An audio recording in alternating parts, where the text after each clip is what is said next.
आपको बता दें कि टीवी9 भारतवर्ष संवाददाता ने कोवैक्सीन की बूस्टर डोज ली है। बड़ी खबर आपको बता रहे हैं, संवाददाता कुमार कुंदन ने कोवैक्सीन की थर्ड डोज ली है।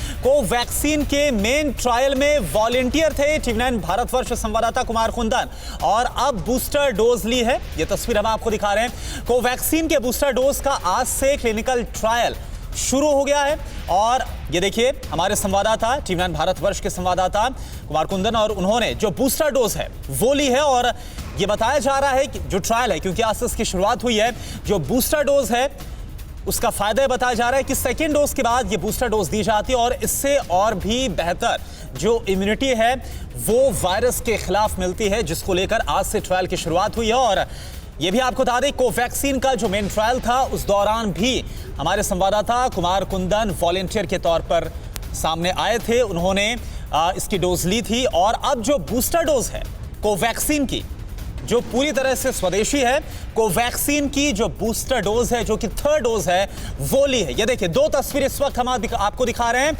10 अक्टूबर को जो दूसरी डोज ली गई, और आज, और इससे पहले 8 सितंबर को पहली डोज ली थी। तो पहली डोज, सेकेंड डोज जो ली है 8 सितंबर, फिर 10 अक्टूबर को दूसरी डोज कुमार कुंदन ने ली थी। ट्रायल में उन्होंने खुद एज अ वॉलेंटियर पार्टिसिपेट किया था, और आज यानी कि 24 तारीख को, 24 मई को जब बूस्टर डोज के लिए ट्रायल की शुरुआत हुई है, तो वो भी आज कुमार कुंदन ने लिया है।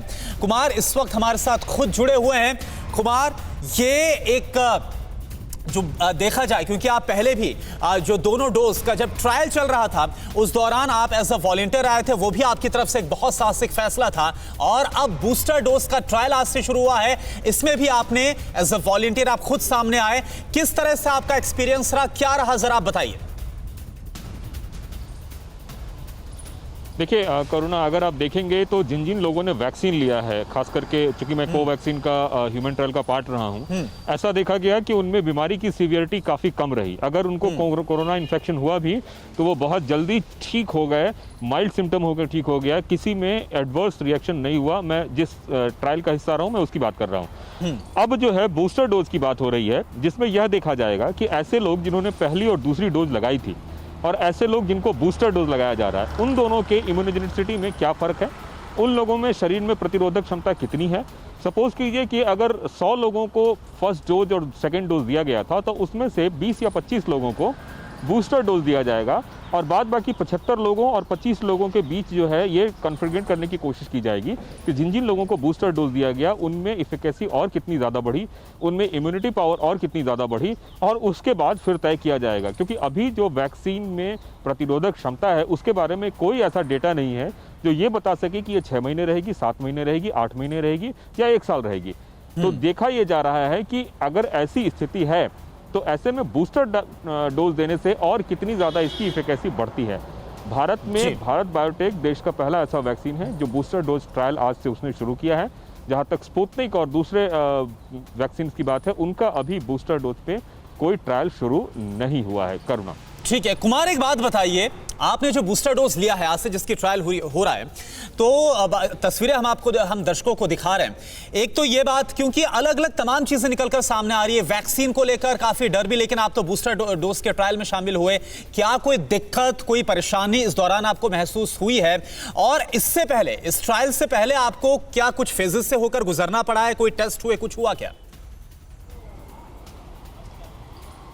देखिए ट्रायल से पहले, किसी भी वैक्सीन के ट्रायल से पहले जो टेस्ट होते हैं, जिसमें ब्लड टेस्ट, ब्लड प्रेशर और तमाम शरीर के पैरामीटर्स का जो टेस्ट होता है, उन टेस्ट से हर किसी को गुजरना पड़ता है, मुझे भी गुजरना पड़ा। लेकिन अगर मैं इस बूस्टर डोज के साइड इफेक्ट की बात करूं, तो जब मुझे ये डोज दिया गया उसके बाद 1 घंटे बाद मैं ऑब्जर्वेशन में था एम्स अस्पताल में, और ऑब्जर्वेशन के बाद मुझे फ्री किया गया है। तब से लेकर अभी तक मैं बिल्कुल ठीक हूं, और मुझे पहले और दूसरे डोज के बाद भी बहुत ज़्यादा परेशानी नहीं हुई थी। तो मैं उम्मीद करता हूं कि तीसरा डोज भी कुछ ऐसा ही होगा। वैक्सीन के अगर एडवर्स इफेक्ट की बात करें तो 4 तरह के इफेक्ट होते हैं। एक माइल्ड होता है, एक उसके बाद मॉडरेट होता है, एक क्रिटिकल होता है, एक फैटल होता है। तो अभी तक जो देखा गया वो ये था कि माइल्ड इफेक्ट हुआ था जिन जिन लोगों को वैक्सीन लगी। मैं पिछली की बात कर रहा हूँ, पहले और दूसरे डोज की बात कर रहा हूँ। तो ऐसे में उम्मीद ये की जा रही है कि बूस्टर डोज में भी ज्यादा से ज्यादा अगर कुछ होगा तो माइल्ड इफेक्ट होगा, ऐसी उम्मीद की जा रही है। होगा क्या अगले 24 घंटे में पता चलेगा, लेकिन अभी तक मैं पूरी तरह स्वस्थ हूं कोरोना और कहीं कोई परेशानी नहीं आ रही है। बिल्कुल, ये बहुत अच्छी बात है और आप खुद ट्रायल में इसमें शामिल हुए हैं। एक बार फिर से आपने जो फैसला लिया, शुक्रिया आपका। परवाह देश की, सोमवार से शुक्रवार रात 10 बजे TV9 भारतवर्ष पर।